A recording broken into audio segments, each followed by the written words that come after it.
Thanks for tuning in to the Urban Scope podcast. I'm back talking about Big Sean.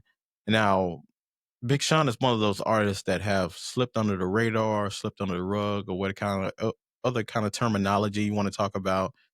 Big Sean is one of those artists that are is kind of underappreciated. He had a run for a few years where he was seen as like one of the best lyricists, and he had these punchlines, and that was during that whole punchline era where there was Lil Wayne and Jeezy and all these other artists who had these punchlines that were out of this world, and we couldn't wait to hear their songs. And Big Sean was in that same conversation before the whole J. Cole, Kendrick Lamar, Drake era came along, that Big Three talk stuff. But he kind of got drowned out from that. And then additionally, you still have to compete with older artists that are still doing it, like a Jay-Z and a Nas. So he was mixed in with all that. And then you had to deal with Lil Wayne and his era, and he just got outshadowed by a lot of different things, and he kind of slipped under the radar for some reason. I think just because of his personality. Now he's not the he has braggadocious flows and lyricism and music, but his personality away from music is not that. And I think that kind of affected his ascension in the music game.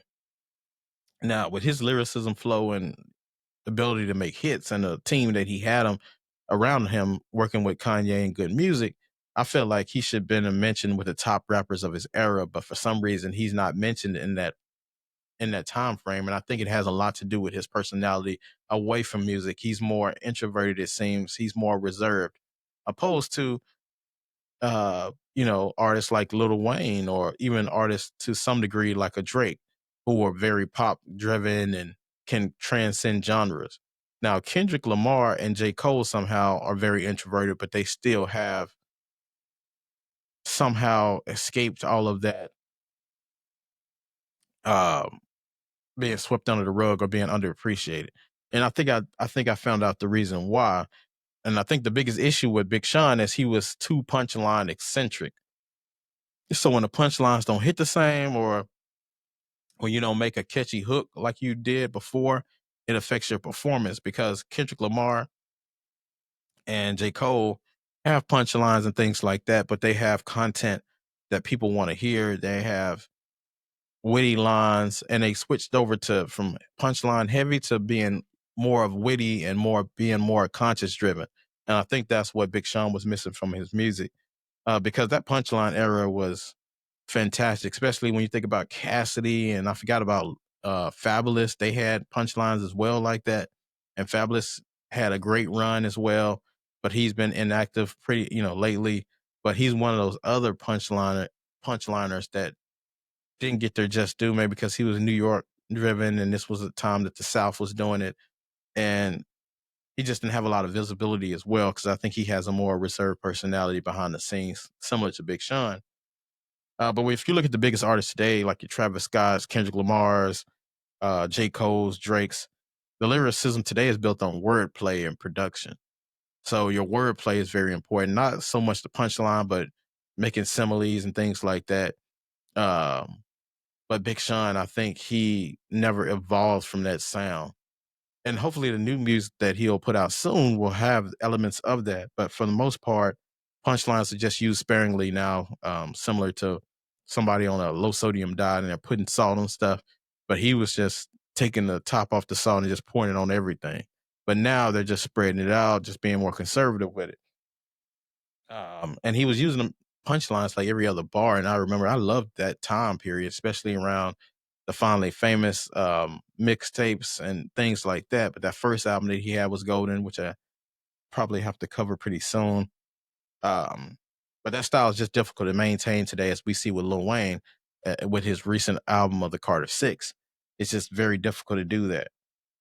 But he did make some songs with substance, like "Don't Tell Me You Love Me" and that "My Last" with Chris Brown.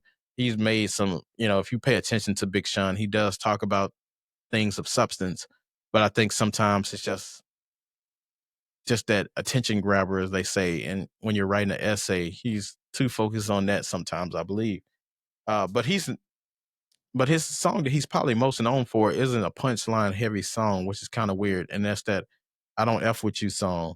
Now, a lot of people like that song, and a lot of people don't even know who sing it, because It's just that catchy and it's not usually his usual bag. That song's usually reserved for a song, artists like a Travis Scott or Lil Uzi Vert or a Playboy Cardi or somebody like that, one of those pop rock type guys. That song seems like it's more geared for them.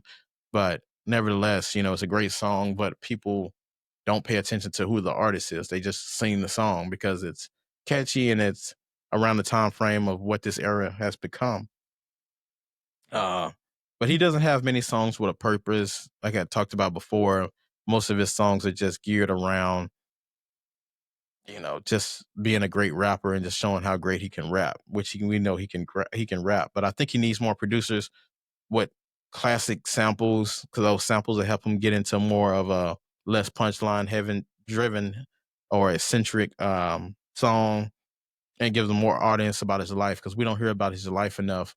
I feel that I still think he can dig deeper into his discography or into his material and being able to give us more of himself, similar to DMX's Slippin' or uh uh like a any other Jay-Z songs or any, especially that Biggie Ready to Die album. He can give us more of himself and more behind the scenes stuff, and that'll help him be a better artist and have better artistry, I believe.